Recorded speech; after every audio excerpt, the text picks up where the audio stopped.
Hi friends, present అయితే మనకు 43 batch అనేది కంప్లీట్ అయిపోయింది. స్టూడెంట్స్ అనేది మనకు ఇప్పుడు రివ్యూ అనేది జరుగుతుంది. వాళ్ళ అనుభవాలు ఏంటి, ఇక్కడ రాకముందు వచ్చిన తర్వాత వాళ్ళకి వచ్చిన నాలెడ్జ్ ఏంటి, అవన్నీ కూడా మనం అడిగి తెలుసుకుందాం. వాళ్ళ మాటలోనే విందాం. చెప్పండి, మీ పేరు?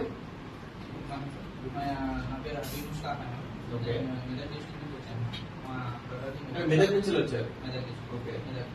ఎలా తెలిసింది ఇన్స్టిట్యూట్ గురించి యూట్యూబ్ లో మా డాడీ చూసారు. డాడీ చూసి నాకు చెప్తే నేను కూడా వీడియోస్ చూసి సార్కి కాంటాక్ట్ అయ్యాను నుంచి మళ్ళీ ఏడికి వచ్చాను.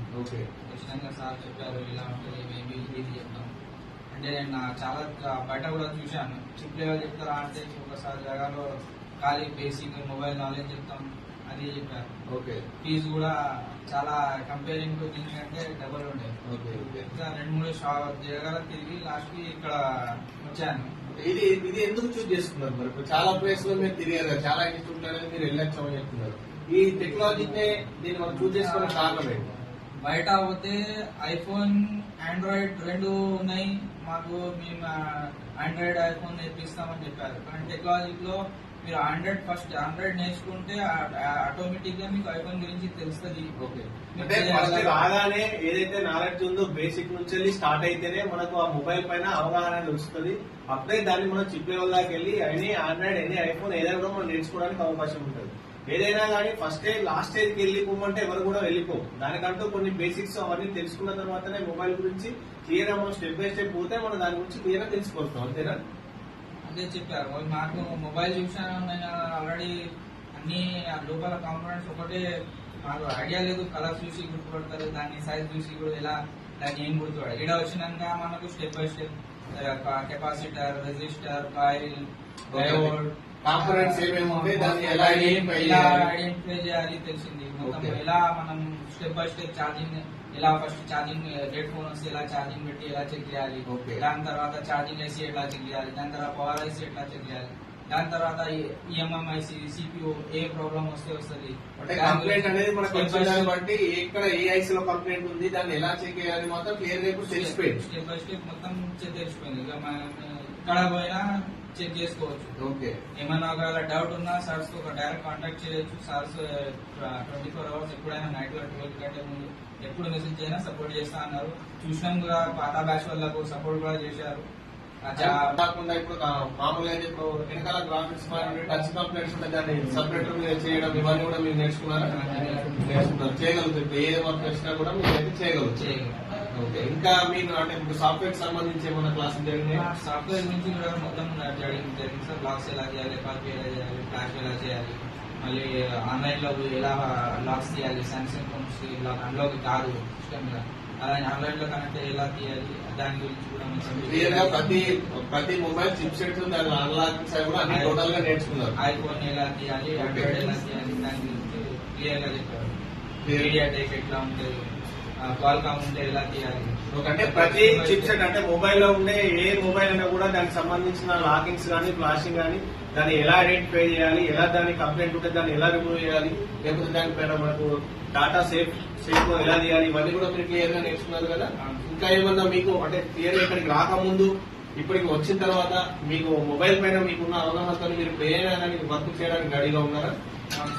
రాకపోముందు అంటే మనకు అంత ఐడియా లేకుండే. ఫోన్స్ ఓన్లీ డిస్ప్లే ఉంటుంది, బోర్డు ఉంటుంది, బోర్డు లా చిన్న చిన్నగా కనిపిస్తే ఏమున్నాయి ఉంటుంది. కానీ ఇక్కడ వచ్చినాక మొత్తం క్లియర్ గా మాకు ఒక్కొక్క ఐటమ్ ఏమంటారు, ఇది దీని పనికి వస్తుంది, దీంట్లో వోల్టేజ్ ఏంట్లో వస్తుంది, కరెంట్ ఏంట్లో వస్తుంది, జిఆర్ వాల్యూ ఏంటిది, ఓహెచ్ఎంస్ ఏంటిది, అవన్నీ తెలిసింది. లేకపోతే ముందు మాకు ఓన్లీ ఇక్కడ విన్నా కరెంట్ పవర్ అంటుండే, కానీ చెప్పడం జరిగింది. అంటే క్లియర్ గా ఇప్పుడు ప్రతి సెక్షన్ దాన్ని ట్రబుల్ షూట్ లో చేసి మనకు క్లియర్ గా చెక్ చేయడం అయితే క్లియర్ గా వచ్చింది. ఇప్పుడు ఎక్కడ ఏ కంప్లైంట్ ఉన్నా కానీ మీరు దాన్ని ట్రేట్ చేయగలుగుతారు. మనం ట్రేట్ చేయడం వస్తే సరిపోతుంది. మామూలుగా రిపేర్ చేయడం ఎంతనో దాంతో పాటుగా మనం ఆ కంప్లైంట్ ట్రేట్ చేయడం కూడా చాలా ఇంపార్టెంట్. అంటే కంప్లైంట్ ఎక్కడుందో తెలియకుండా దాన్ని మనం రిపేర్ చేద్దామంటే అవ్వదు. అంటే మీకు ఎలా ఉంటాయి అంటే మామూలుగా అయితే మీకు ఇవన్నీ చూస్తున్న అడ్వాన్స్ టూల్స్ అదే చూస్తున్నారు. ఇవన్నీ కూడా మీకు ఆ వచ్చే ముందు మీకు ఇవన్నీ మీకు చేయగలుగుతామా లేదా అనే డౌట్స్ ఏమన్నా వచ్చి గురించి కూడా అంత నాలెడ్జ్ లేకుండా ఏంది దేనికి యూజ్ అవుతుంది. ఇక్కడ వచ్చినాక చాలా అన్ని టూల్స్ గురించి, మెషినరీ గురించి అన్ని తెలిసింది. డీసీ మెషిన్ కూడా మాకు దాని గురించి కూడా అవగాహన లేకుండే. నార్మల్లీ మల్టీమీటర్ లో కూడా ఎలా చెక్ చేయాలి కూడా అన్నట్టు, మల్టీమీటర్ చెక్ చేస్తారో తెలుసు కానీ ఎలా చెక్ చేయాలి అది కూడా లేకుండే అవగాహన. ఓకే, అంటే అది సార్ వాళ్ళు చూపించింది కాబట్టి ఎలా దేని మీద ఎలా చెక్ చేయాలన్నట్టు నాలెడ్జ్ వచ్చింది. Okay okay okay. అంటే సార్లు ఎలా చెప్తుండే మీకు? ఏ సార్ చెప్తుండే? ఎంత మంది మీకు? అంటే ఎప్పుడు క్లాసెస్ జరుగుతున్నాయా లేదా? డైలీ 2 క్లాసెస్ నడుస్తాయి. మార్నింగ్ రాకేష్ సార్ తీసుకుంటారు, మధ్యాహ్నం సుదర్శన్ సార్ తీసుకుంటారు. ఇద్దరు వేరే వేరే క్లాస్ చెప్తారు. మళ్ళీ మాకు అర్థం కాకపోతే మళ్ళీ కూడా చెప్తారు.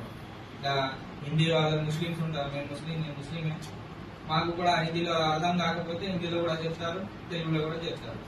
ఇప్పుడు ఇక్కడ మా బ్యాచ్ లో అయితే కర్ణాటక నుంచి వచ్చిన వాళ్ళు ఉన్నారు, ఒడిశాలో నుంచి వచ్చిన వాళ్ళు ఉన్నారు. తెలుగు అయినా హిందీ అయినా ఎవరికైనా కానీ క్లాస్ అనేది అంటే ఇప్పుడు మేము చెప్తాం, సార్ కూడా చాలా బాగా చెప్తారు. అంటే మామూలుగా అయితే హిందీ వాళ్ళకి సపరేట్ గా సార్ క్లాసెస్ కూడా తీసుకుంటారు. కొంతమంది వాళ్ళకు తెలుగులో అర్థం కాకపోయినా కూడా సపరేట్ కూర్చున్న పెట్టైనా వాళ్ళకు సపరేట్ టైం ఇచ్చి వాళ్ళకు మళ్ళీ ఎక్స్ప్లెయిన్ చేయడం జరుగుతుందా లేకపోతే మళ్ళీ చెప్పి వదిలేస్తున్నారా?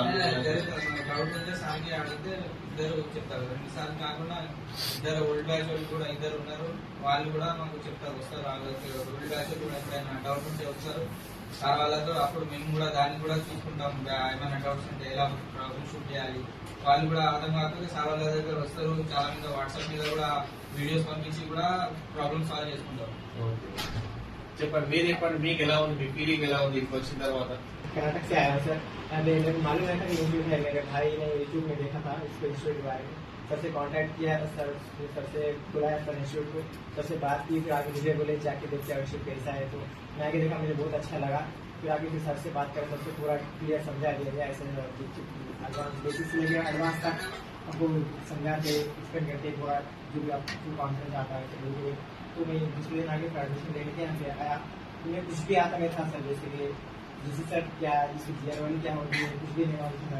यहाँ आने के बाद हर चीज़ से जानकारी मुझे मिली, जैसे पूरा नॉलेज मिल गया सर। आपको खुद पे कॉन्फिडेंस आया कि अभी मैं जाके बाहर कुछ जॉब भी कर सकता हूँ, खुद को खुद का शॉप भी खोल सकता हूँ, खुद को कॉन्फिडेंस है सर। अभी तो फोन पे बारे में क्लियर है ना? हाँ सर, अभी तो मेरे फोन के बारे में पूरा क्लियर है, जैसे बेसिक से लेकर एडवांस तक पूरा सीख चुका हूँ। सर भी आप बहुत अच्छे से बोले, आपके सर आप भी बहुत अच्छे से बोलते हैं, सब क्लियर है सर। अभी फुल कॉन्फिडेंस भी है कि बाहर जाकर कहीं कुछ भी कर सकता हूँ, जॉब भी कर सकता हूँ या तो खुद का शॉप भी कर सकता हूँ। Okay, thank you.